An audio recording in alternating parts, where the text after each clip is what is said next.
so we are now recording as well. So the agenda then. We're going to start off with just a general introduction to GCF, and then I'm going to just give you a bit more detail about me, because I am one of the new things. And then after that, I'll hand over to Lucy. We'll have a look at our new grants portal, brand new for 2026. And then we'll come back and have just a little bit of a recap on hints and tips for grant applications. Back over to me. So hopefully that's going to leave us some time for questions and answers. I'm sure that the content is going to generate lots of those. So really hope we get some good time and good contributions in that part of the session as well. So assuming that is okay with everybody, I'm going to click back to make sure there's no hands raised already.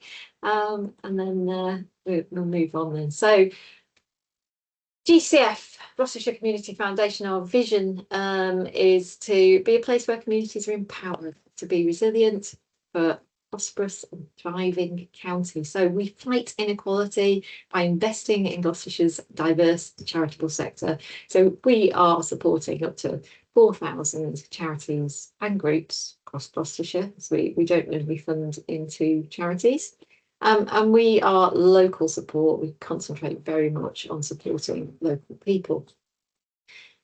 The points on the slide then, you may be familiar with some of these. We are a leading charitable funder, and we've been around operating in Gloucestershire since 1989. And we've delivered over 3.8 million in the last 5 years to grassroots charities. So we really focus on those grassroots charities. And that's, 1,354 grants in the last 5 years, which for a small team is fabulous. We're really proud of that. So we are part of a movement of 47 community foundations. So we operate all the way across the UK, and we have our umbrella organisation UKCF that supports us in that, and collectively we are the second largest grant maker in the UK. And this is the new GCF Dream Team then. So we have our fabulous CEO, Talitha Nelson, who is out and about in the county all the time, bringing fabulous energy and concentrating on bringing new monies into the funds and advocating for our grassroots charities, both here in Gloucestershire and representing in London for the county as well. We've got Lucy, who makes everything work. Not today, though. Yeah, she's absolutely out of Lucy's control this morning. I am going to say it. There was a man digging up the road outside her house with no warning, so there's not much we can do about that. So yeah, Lucy keeps everything working, and then Sarah keeps us all on track with looking after the finances of the organisation. So I left myself out of that deliberately because, as I'm new, I get my whole own slide. So I opted to go for pictures, tell a story. So first thing to say about me is I live in Cheltenham with my husband and 2 girls who are at local secondary schools. I grew up in Derbyshire and moved to Cirencester around 15 years ago, then to Cheltenham about 10 years ago. My background is corporate finance. You can guess which one of those pictures that one is. And I worked in corporate finance for 20 years, providing banking and finance to businesses right across the southwest, all size businesses. COVID was a real moment for me when it kind of just really didn't make any sense anymore to be devoting all my time and energy to an employer that didn't align with my personal ethics. So I used my skills then to move into the charitable sector and spent some amazing years working for CAF Bank. Absolutely fabulous team there at CAF, gave me great insight into the UK charity sector, and that was where I first came across the UK Community Foundations. So CAF also gave me my first experience of consensus grant making on the grant panel where I worked as a volunteer for CAF. So that was much more like it, but still not quite enough. I wanted to do something that really contributed on a local level. So when this role came up with GCF, it was absolutely ideal for me, and it completes my transition from banking and finance fully into the charitable sector. I find that I am still using lots of the same risk and analysis skills that I used when I was looking into businesses and business funding, but now it's with a view to finding amazing charities in need of funds and matching them with equally amazing donors. So I'm also operating in my local geography, so I know that the impact that I'm having is directly impacting the lives of the people around me and my own friends and my own family, which is really fabulous. So we've got an amazing county here, and I'm just really pleased to be with GCF as we concentrate on growth and doing more in support of our county. So really excited. So on that, delving in a little bit more to GCF and how we work, how we operate. So also calling out a few new things now. Some of you may be really familiar with GCF and how we operate, but some things have changed. So just wanted to go over some of the basics and highlight any changes. So the main thing that hasn't changed is our area of focus is Gloucestershire. So we're focused on really impacting the lives of people in Gloucestershire. And that might be through education, good health, relief of poverty, or the provision of recreational facilities. So it's quite a wide spec, but it's always about people. Each of our funds, so we have a variety of funds, and each one's got its own aim and criteria. So whilst we have a wide remit, some of the funds will focus in on particular areas of interest within that wider remit. So the first tip that we've got for you really is that when you are applying for one of the funds at GCF, you will need to ensure that you meet both the criteria that's in the GCF grant making policy and the aims and criteria of the particular fund, which are outlined in the fund guidelines. So there's two things to look at: the general piece for GCF and then the specific piece for that fund. And they are always on the Read More link on the website, so they're always up there for you to look at. So just focusing in on the grant policy particularly, so that's our part of that two-part equation.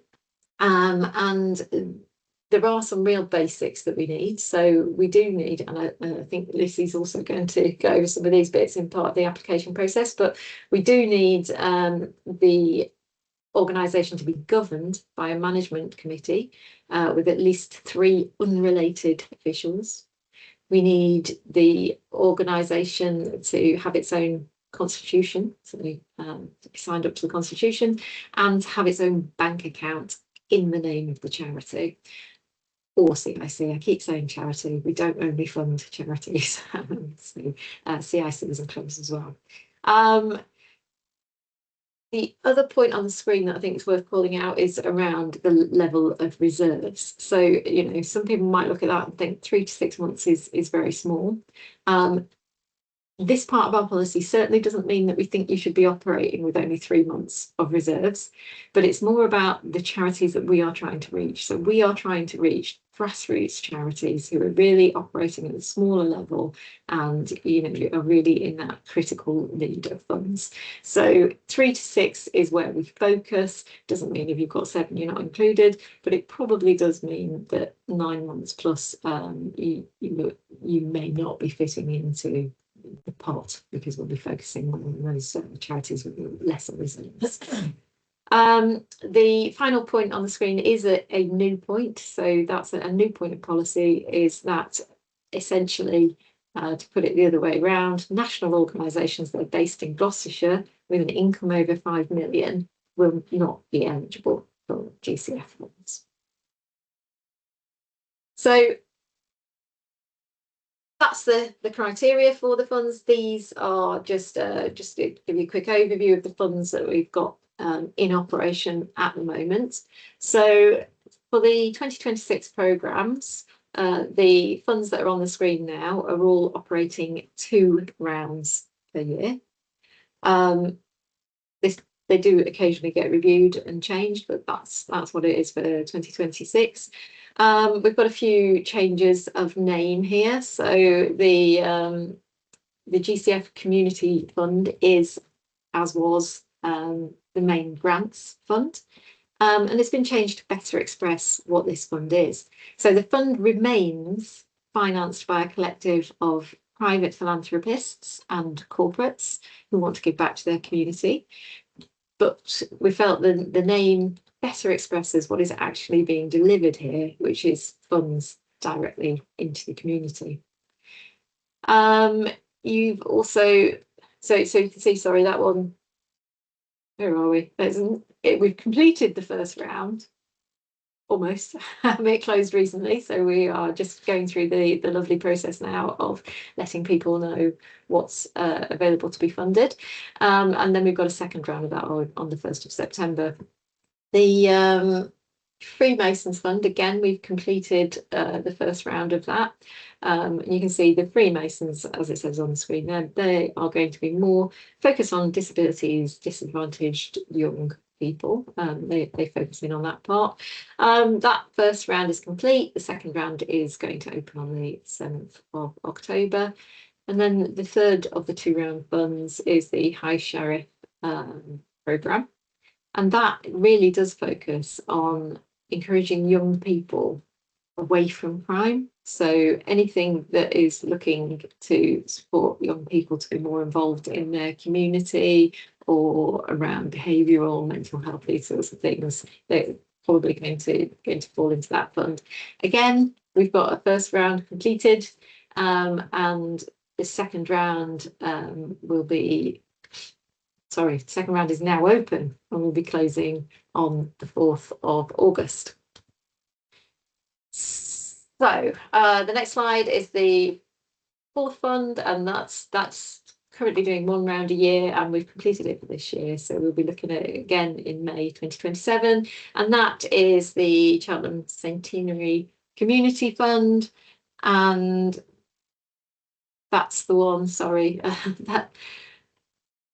that's the other one that's changed its name. So that we've had a tweak on name there just to rename the fund so that it provides a legacy for the centenary running of the Gold Cup, to leave a positive impact on those that live and work in the vicinity of the Cheltenham Racecourse. So if you've applied for that one before, you may know that the organisations need to be based within 3 miles and 2 furlongs, which is the distance of the Cheltenham Gold Cup. And they also focus on working with young people. Just going to pause there because I think we've had a notification that someone can't see the slides. Can most people, can I just have a show of hands up in the air or thumbs up or something? Can most people see the slides? Yeah, we seem to be okay. Yes. Yeah, so okay, there we go. Not a problem. Thank you very much for that. Okay, so where was I? So that's the 4 programmes that we've got open at the moment, and there are 2026 work. I haven't included the ICB on there, but we are running a second year of the ICB Communities Against Cancer Fund. So we're going to be running a closed round, so it's going to be continuation funding for the, is it 8 charities who were successful last year? I think it's 8. Yeah. So we're working on that. Really excited to be working with the ICB on that. And obviously so much stuff going on with the ICB. We're really hopeful that we're going to be able to do more to support them to deliver into the community as they move into their partnerships in the community work. As I said, Talitha is always out and about looking for new opportunities, and this is really just about getting more money into Gloucestershire. So we are currently working on a new educational fund transfer that's going to be based around Tewkesbury. Hopefully we will start putting that together in the last quarter of this year. We have many donors that Talitha's in the process of talking to, whether they join the community fund or whether they put up their own individual fund, obviously under discussion. And then we also have obviously the benefit of our UK Community Foundation umbrella organisation. And that organisation spends time on a national level looking for national opportunities. So they will go in and they will contract at a national level, and then they will come out and offer those opportunities to the 47 foundations across the UK. So the more that we can be aligned to participate in those, as I've said, more money into Gloucestershire. That is what we are about, looking out for all the opportunities to try and get as much money as possible into Gloucestershire to support our fabulous organisations. And I feel like I've been talking for a very long time there, which means it must be Lucy's going. I think I'll just take a quick pause and make sure everybody's okay. There weren't any burning questions at this point. We have had some questions, but it might be easy if we come back to them at the end. I've tried to answer as we type, Okay. but there might be some to come back to. What if the reserves are not for an operating cost? Yeah, it's going to come to that on the tips bit. But essentially, just tell us if you've got reasons. You know, sometimes it's obvious, but sometimes it's not. There was one in a recent round that was over, and it was quite apparent that there had just been a large grant given, and so it was the timing of when the accounts had come through. But we can't always see that, so absolutely tell us. But we'll cover some tips like that in our tips session. So I'll hand over to Lucy, and Lucy can tell you all about our fabulous new portal. Hello everyone, nice to see you all. So yeah, I just want to run through a bit about our new portal. So firstly, you know, we're really pleased with the new system. It's brought us efficiencies internally, and importantly, it's going to enable us to grow as an organisation. But like all new systems, there have been some teething issues. So we really appreciate your patience as we've worked through some of those. So when you use the link on our website to the specific grant programme, this is the first page that you should see. Sorry, so if you haven't registered before, if you're registering on the portal for the first time, you will need to create an account. So if you click the not registered text, this will take you to the next page. And here you just need to add your contact information. So if you are already connected to an account in the system, so you've applied to GCF before for your organisation, the system will recognise your name and your email address, and it will link you with the organisation. So that bit where it's underlined and says, has your organisation received a grant from GCF before? It will link you to your account. Just go on to the next slide. Lovely. Thank you. So we're in the process of updating the portal, but because some of that's done via a third party, it can take longer for some of the changes to be updated. So we just wanted to give you a little bit of clarity around the documents we need you to provide at the time that you submit your application. So these are the three things that we do really need to see. So we need your safeguarding policy with an in-date annual review date. We need to see your committee members, so Faye touched on those, so I'll go into a bit more detail on the next slide, and your governing document, so basically your constitution. So if you have already provided it, then you don't need to attach it again, only if there have been some changes to your constitution. But we would say that if in doubt and you're not sure if you've attached it, then just attach it. We're quite happy to have it twice, but if you've attached it before, it will stay on your account and then we can easily revert back to it. So that's fine.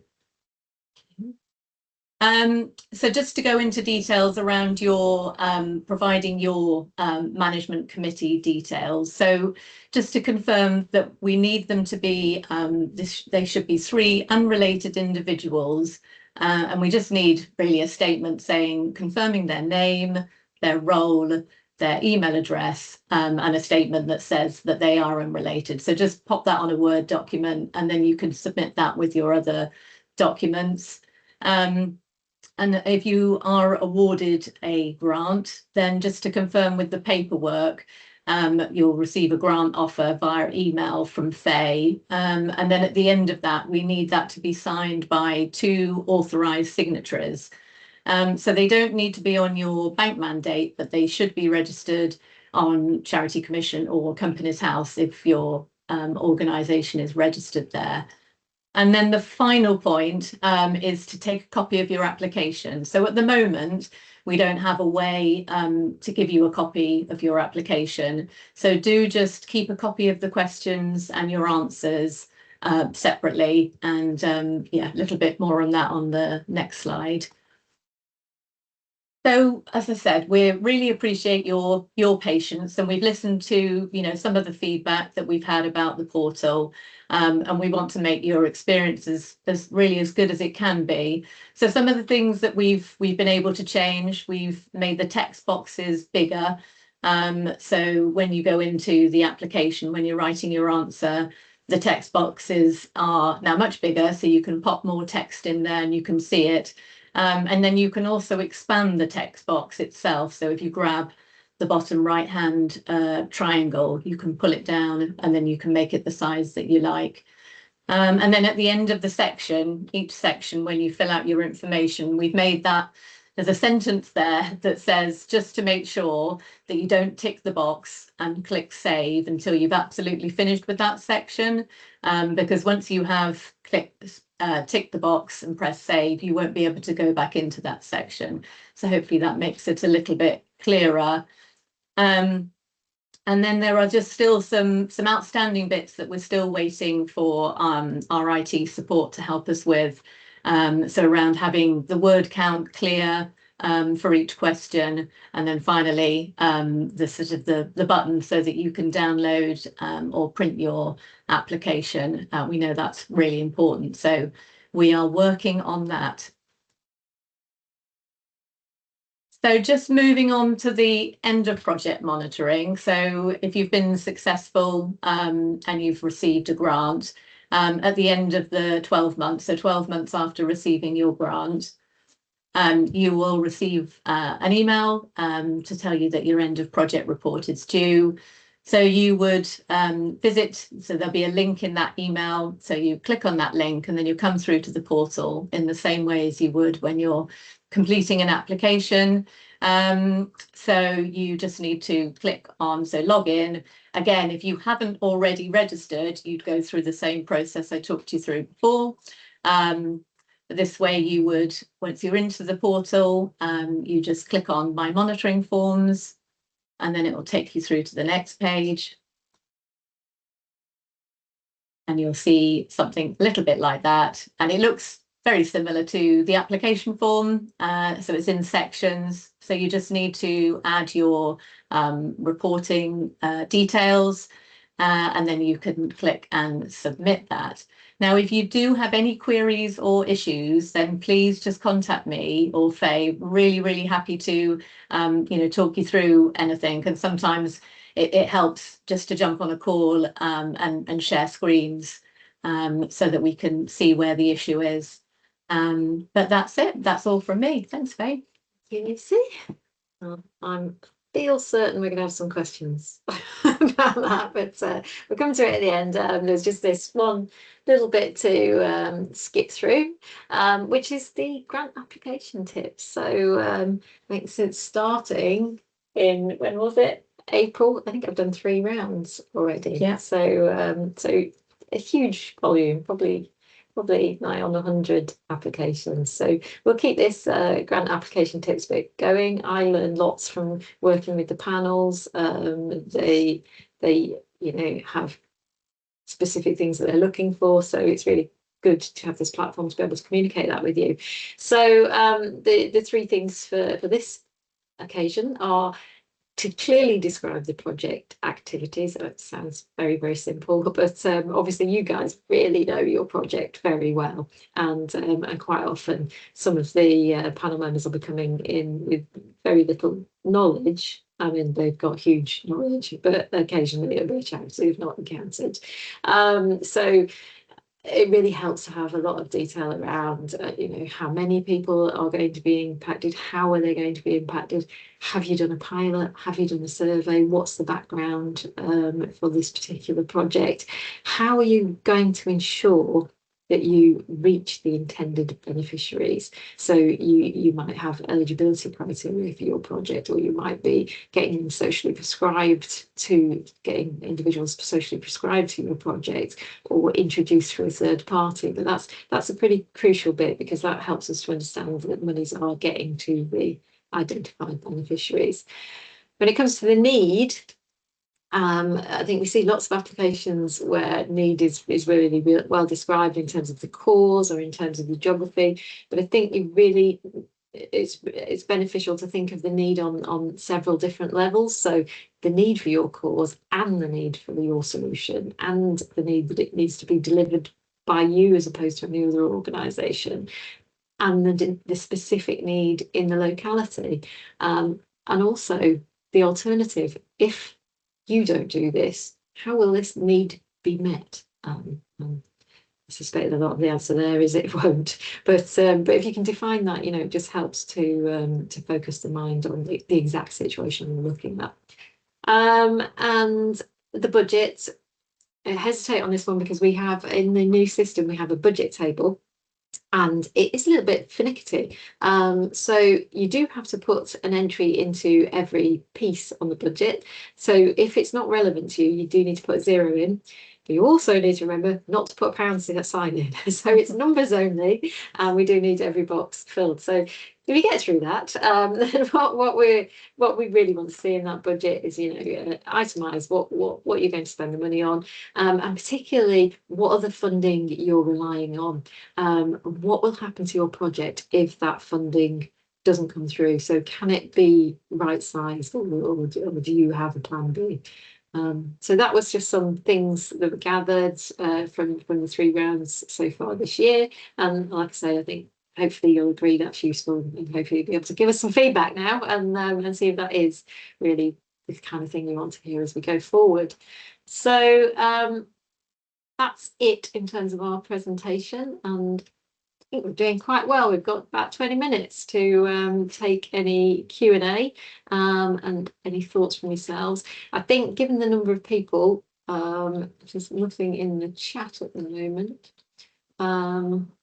Just one from Sue. I was just looking at. Thanks, Sue, about the budget section having lots of zeros. Did you want to just say a little bit more about that, Sue, because other people might have similar experiences?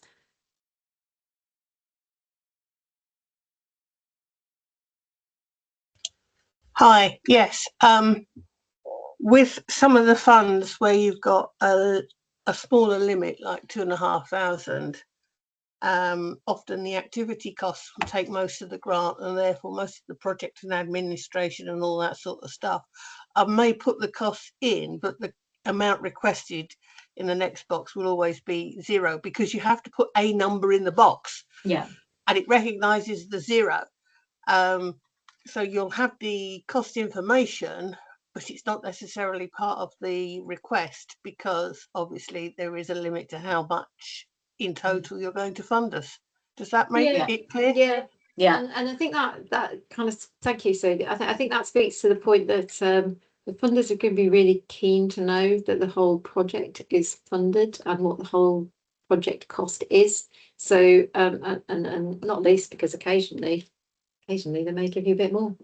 So it's useful to see the whole piece, though, so they can really get a context of how much they're contributing, and also the likely success of the project. You know, if it's a project like the projects that you run at the Rock that you're doing on a regular basis, then you've got loads of experience, haven't you? And you can say, you know, we're applying for this small piece towards the budget. The whole budget is this, and we'll be getting this from here, there, and wherever. So it's just to create that full picture. I don't know if that helps. Does that help, Sue? Oh, it helps me. Yeah, I wasn't asking a question or having a problem. I just was kind of, if you like, joking a bit that there's always lots of zeros in Lots my of zeros, budget. absolutely. Yeah, no, sorry, and that's why I asked you to speak, because it's sometimes if it's a technical thing, and that's one of the things that we're learning with the system all the time, is that there are things that the system likes and the things that it doesn't like. So yeah, that was the point about making sure you do enter some numerical value in each line for the budget. All the zeros. All the zeros, yeah. Just looking at another question from Corinne. Is there a way to see all the questions ahead of filling out the online form? Yes. So we will make sure that the grant application, all the questions are available on the website page. We appreciate that this time round there has been some discrepancy between the information that's been on the website and what's been on the system. So for all future rounds, you will find an exact copy of all the questions on the website specific page for the grant programme. So you'll be able to effectively answer on the, you can put your answers on the document that you see on the website, and then you can just copy those over into the grant application. But as I said, we are waiting to have an option so that you can just download or print your application once you've finished, and that will make things a lot simpler, I think. Could you put the word count on that? You know that you're talking about that Word document, you can write it Yes. out before you go live. If you could put the word count on, that would really help, because I wrote answers and then I got to the online and it was like, oh no, it's too long. Yeah, absolutely, Corinne. Yeah, so I really apologise for that. No, that's fine. Yeah, absolutely. So definitely we will have that resolved for next time. So it's really clear, because you don't want to be writing something and then having to trim it down. I know full well what that's like from past experiences. So it's frustrating. So we'll be sorting that for you. Yeah, Corinne, we did take your feedback from when I came out to see you as well. So thank you for that, because I think that led to our discovery of the expansion boxes. So that was very useful. Brilliant, thank you. So I don't think there's anything else on the chat, is there? Is it anybody want to raise a hand? I know that was an awful lot that we've talked about. Right, I can see on here the bridge 50 plus CIC. You have no name. Who are you at the bridge? Unmute yourself. ICSC works with adults over 50 in a non-directive dignity first way. We're deliberately avoiding defining outcomes for participants. Are there funders who are comfortable with that approach, and how do we frame our impact without undermining our model? Omar. Hello, Omar. That's a big question. It is a big question. Can we come back to you on that, Omar? Let us just digest that, and then we can give you a proper answer, if that's okay. That's okay. I think that's great. Thank you. Thank you, Omar. It's quite specific to your organisation. Was there any more feedback about the portal? Any other thoughts? Any issues? Anything you really loved? We're open to positive feedback as well. Hi, can I just say that hi Sheila. Hi Lucy. Hi Faye. I found it quite small. The print on there is quite small, and I don't know, and I've probably got it's my glasses or something, but I found it really all small, and I found it really difficult to be concise. And I was, as you know, working at IT Schools Africa, we've got 3 portions of our UK community programme, and to get everything in the amount of words that you say is very difficult for us. Yeah. And to cut it down is fine, but then you're going to miss out maybe bits that well you know about, but probably anybody else wouldn't. Yeah. So no, it's absolutely. knowing what to pick out for you is really difficult. Yeah, absolutely, Sheila. No, I definitely take that on board, and that is something that we're looking at, the size of the text for the questions. Hopefully, you know, what Faye went over before about, you know, the sort of the tips and picking out the really salient points for your application. And we will be sharing this slide deck. But ultimately we will have the word count, so you know what your limit is. But just, yeah, be really mindful of the really key bits that we do need for you. I always think it's, don't assume we know your project. Tell us as if you're telling us for the first time, even if we do know your work, because we can only assess what's in front of us. And obviously equally, the panel are looking at that when they're making a decision as well. So that's, yeah, but thank you for that, Sheila. Okay, thanks.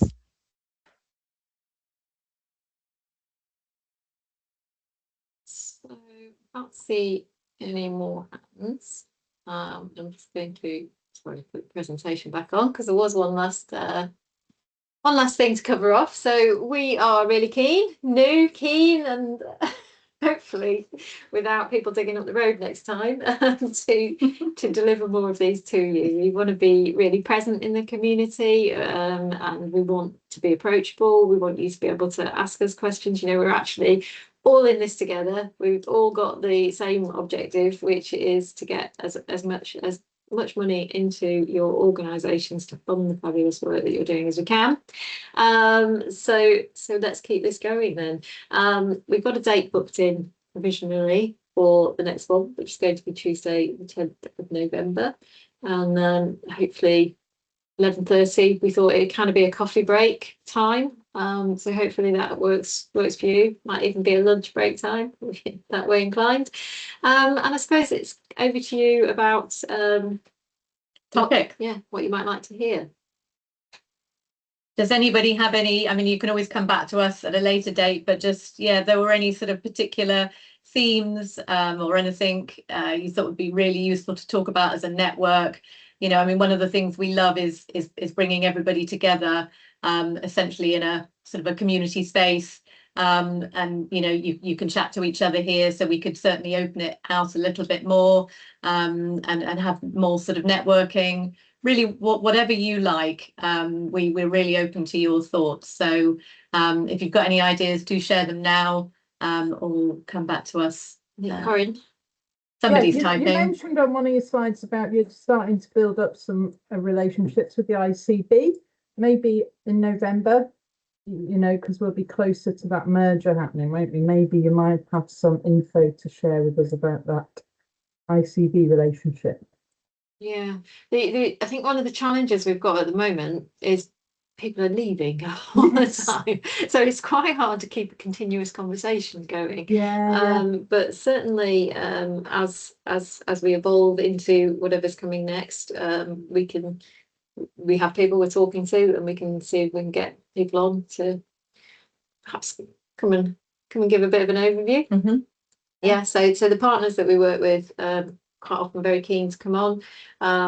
We've also spoken to, I've spoken to the, I can't remember the name of it now, but it's the schools department in the Gloucestershire County Council, and they were talking about getting charities access into schools, because they were saying that a lot of charities want to work in schools and don't go through them and find it hard to get in.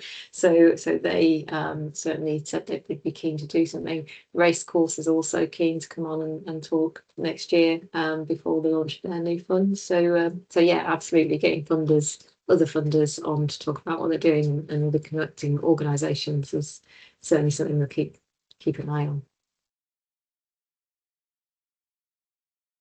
Anybody else? I mean, as Lucy said, hopefully you've got our contact details. We're going to send out the slides. We're going to send out the recording that we've made, and we'll send our contact details as well, so you can follow up with anything that you might like to hear, or any specific questions you had relating to the presentation. But I think if there are no more hands going up, I can just see lots of lovely comments. So thank you very much for those. It was a slightly bumpy start. I think we did okay in the end there. So last thing to do then is to say I hope you all have an absolutely fabulous day. Thank you for everything that you are doing in the county. It's absolute pleasure to read your applications. It really is, and to see the work that you're doing. So thank you from all of us. Thank you. Take care. Good day. Bye. Thank you.